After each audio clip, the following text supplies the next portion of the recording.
Hello and welcome to all you Virgos out there with a Virgo rising sign and ascendant, that is, with a Virgo sun, like me, or a Virgo moon to a lesser extent. This then, if you have that, this video is for you. It's about the month of June of 2021. What do the planets have in store for you? In a general way, of course, take what resonates. This is not an individual horoscope for you specifically, although it seems like that probably. But let's have a look at what's going on. Is it an important month for the Virgos? Absolutely. Why? You are a mutable sign. And all the mutable signs, Virgo, Pisces, Gemini, and Sagittarius, are having a key month this month, which means it's a possibility for growth, for how do you say that, spurs or surges, definitely, but also with some challenges going with it, of course, because we cannot grow without a challenge, can we?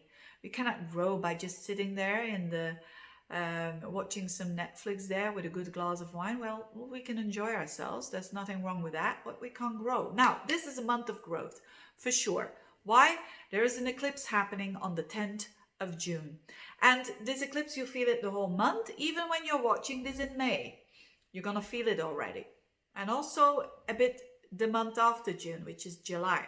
But main thing is that this eclipse for you is happening at the highest point of your horoscope, which is the most visible part of your horoscope, which is about you. It's like a second ascendant, so to speak. The 10th house, yes, for a lot of people it's career, it's their public life, it's what they want to contribute. Even when you don't work or you haven't got a job, you always have a contribution for society, right? Even just being having some good vibes has a knock-on effect for the rest of society, even more than you think.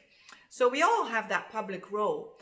And it's that house that is highlighted. It has to do with your work, your career, how you want to present yourself in the world.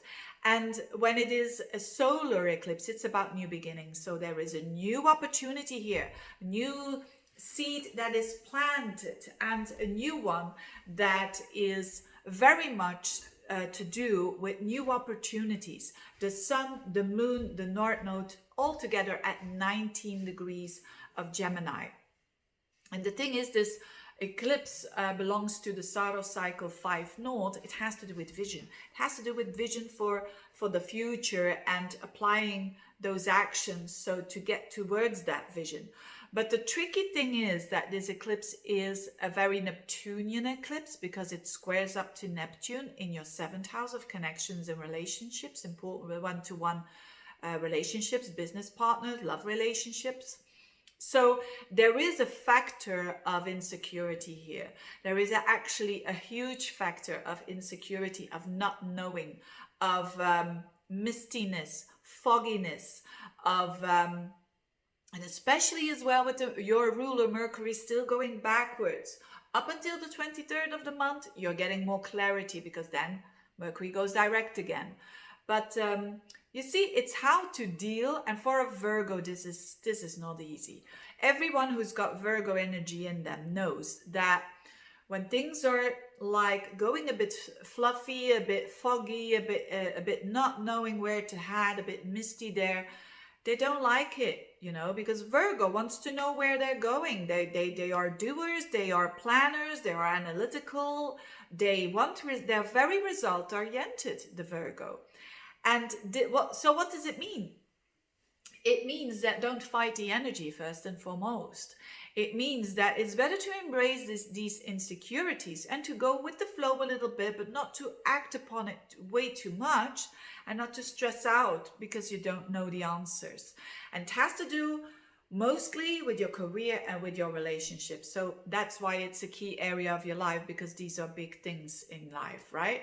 Your relationships, your career, where you want to head. It's a big deal. So expect some not knowing where you're heading.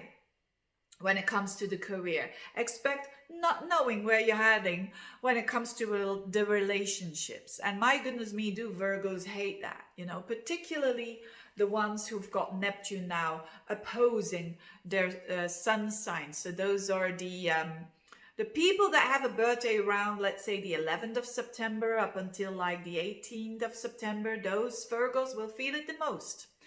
But in general, every Virgo is going to feel this energy. So where is it good for? It's good for investigating. It's good for reassessing the job, reassessing the relationship, reassessing it, looking at it with another view, you know, like in the tarot, the hangman, looking at a different kind of way, looking at it in a new perspective, because you might think the 1 week that you've got it all in your head there and that you are clear, and next week everything shifts because of circumstances. So be prepared that you will have to be a bit like go with the flow a little bit.